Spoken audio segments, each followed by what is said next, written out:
कल मैं आपको जनसंचार में प्रिंट माध्यम के लेखन के संबंध में बता रही थी। अब मैं उसी का आपको एक उदाहरण पढ़ा रही हूँ, जिसे आप ध्यान से सुनेंगे। देश में 14 नए मेडिकल कॉलेजों को हरी झंडी। नई दिल्ली, विशेष संवाददाता।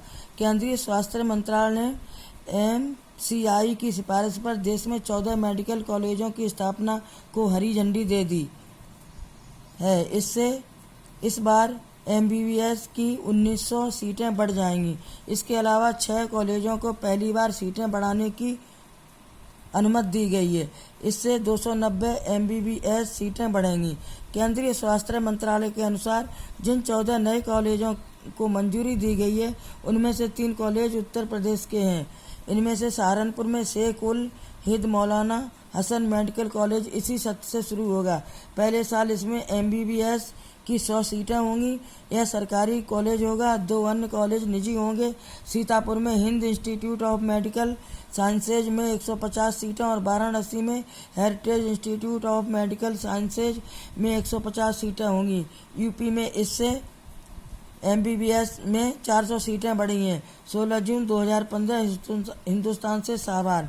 रेडियो श्रव्य माध्यम है। इसमें सब कुछ ध्वनि, स्वर और शब्दों का खेल है। इन सब वजहों से रेडियो को श्रोताओं से संचालित माध्यम माना जाता है। रेडियो पत्रकारों को अपने श्रोताओं का पूरा ध्यान रखना चाहिए। इसकी वजह यह है कि अखबार के पाठकों को यह सुविधा उपलब्ध रहती है कि वे अपनी पसंद और इच्छा से कभी भी और कहीं से भी पढ़ सकते हैं। अगर किसी समाचार पत्र लेख या फीचर को पढ़ते हुए कोई बात समझ में नहीं आई तो पाठक उसे फिर से पढ़ सकता है या शब्दकोश में उसका अर्थ देख सकता है या किसी से पूछ सकता है। लेकिन रेडियो के श्रोता को यह सुविधा उपलब्ध नहीं होती है। वह अखबार की तरह रेडियो समाचार बुलेटिन को कभी भी और कहीं से भी नहीं सुन सकता। उसे बुलेटिन के प्रसारण समय का इंतजार करना होगा और फिर शुरू से लेकर अंत तक बारी बारी से एक के बाद दूसरा समाचार सुनना होगा। इस बीच वह इधर उधर नहीं आ जा सकता और ना ही उसके पास किसी गूढ़ शब्द या वाक्यांश के आने पर शब्दकोश का सहारा लेने का समय होता है। अगर वह शब्दकोश में अर्थ ढूंढने लगेगा तो बुलेटिन आगे निकल जाएगा। इस तरह स्पष्ट है कि नंबर 1, रेडियो में अखबार की तरह पीछे लौटकर सुनने की सुविधा नहीं है। नंबर 2, अगर रेडियो बुलेटिन में कुछ भी भ्रामक या अरुचिकर है तो संभव है कि श्रोता तुरंत स्टेशन बंद कर दे। अगला, दरअसल रेडियो मूलतः एक रेखीय लीनियर माध्यम है और रेडियो समाचार बुलेटिन का स्वरूप, ढांचा और शैली इस आधार पर ही तय होती है।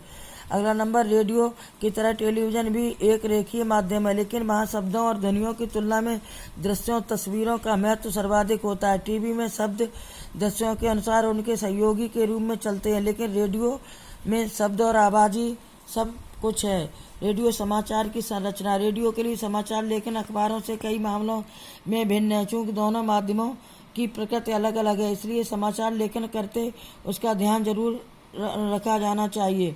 रेडियो समाचार की संरचना अखबारों या टीवी की तरह उल्टा पिरामिड, इन्वर्टेड पिरामिड शैली पर आधारित होती है। चाहे आप किसी भी माध्यम के लिए समाचार लिख रहे हो, समाचार लेखन की सबसे प्रचलित, प्रभावी और लोकप्रिय शैली उल्टा पिरामिड शैली ही है। सभी तरह के जनसंचार माध्यमों में सबसे अधिक यानी 90% खबरें या स्टोरीज इसी शैली में लिखी जाती हैं।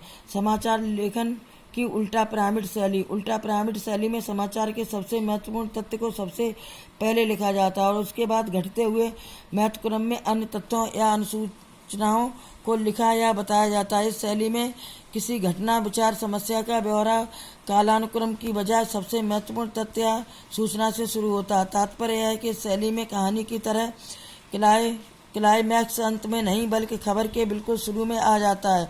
उल्टा पिरामिड शैली में कोई निष्कर्ष नहीं होता। इस शैली में समाचार को 3 भागों में बांटा जाता है।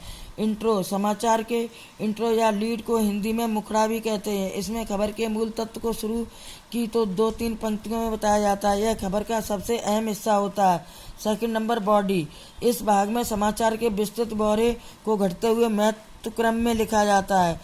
थर्ड नंबर, समापन। इस शैली में अलग से समापन जैसी कोई चीज़ नहीं होती। इसमें प्रासंगिक तथ्य और सूचनाएं दी जा सकती हैं। आवश्यक होने पर समय और जगह की कमी को देखते हुए आखिरी कुछ लाइनें या पैराग्राफ को हटाकर समाचार समाप्त कर दिया जाता है। रेडियो समाचार के इंट्रो के उदाहरण। उत्तर प्रदेश के उन्नाव जिले में एक बस दुर्घटना में आज 20 लोगों की मौत हो गई। मृतकों में 5 महिलाएं और 3 बच्चे शामिल हैं। महाराष्ट्र में बाढ़ का संकट गहराता जा रहा है। राज्य में बाढ़ से मरने वालों की संख्या बढ़कर 465 हो गई है। रेडियो के लिए समाचार लेखन संबंधी बुनियादी बातें। रेडियो के लिए समाचार कॉपी तैयार करते हुए कुछ बुनियादी बातों का ध्यान रखना बहुत जरूरी है। काखंड, साफ सुथरी और टाइप्ड कॉपी। रेडियो समाचार कानूनों के लिए यानी सुनने के लिए होते हैं, इसलिए उनके लेखन में इसका ध्यान रखना जरूरी हो जाता है। लेकिन एक महत्वपूर्ण तथ्य नहीं भूलना चाहिए कि सुने जाने से पहले समाचार वाचक या वाचिका उसे पढ़ते हैं और तब वह श्रोताओं तक पहुंचता है। इसलिए समाचार कॉपी ऐसे तैयार की जानी चाहिए कि उसे पढ़ने में वाचक वाचिका को कोई दिक्कत ना हो। अगर समाचार कॉपी टाइप्ड और साफ सुथरी नहीं है तो उसे पढ़ने के दौरान वाचक वाचिका के अटकने या गलत पढ़ने का खतरा रहता है और इससे श्रोताओं का ध्यान बढ़ता है या वे भ्रमित हो जाते हैं। इससे बचने के लिए नंबर 1, प्रसारण के लिए तैयार की जा रही समाचार कॉपी को कंप्यूटर पर ट्रिपल स्पेस में टाइप किया जाना चाहिए। नंबर 2, कॉपी के दोनों ओर पर्याप्त हाशिया छोड़ा जाना चाहिए। नंबर 3, एक लाइन में अधिकतम 12-13 शब्द होने चाहिए। अगला नंबर, पंक्ति के आखिर में कोई शब्द विभाजित नहीं होना चाहिए। अगला, पृष्ठ के आखिर में कोई लाइन अधूरी नहीं होनी चाहिए। अगला है, समाचार कॉपी में ऐसे जटिल और उच्चारण में कठिन शब्द, संक्षिप्ताक्षर, एब्रीविएशंस, अंक आदि नहीं लिखने चाहिए जिन्हें पढ़ने में जुबान लड़खड़ाने लगे। बच्चों, शेष पाठ कल पढ़ाएंगे।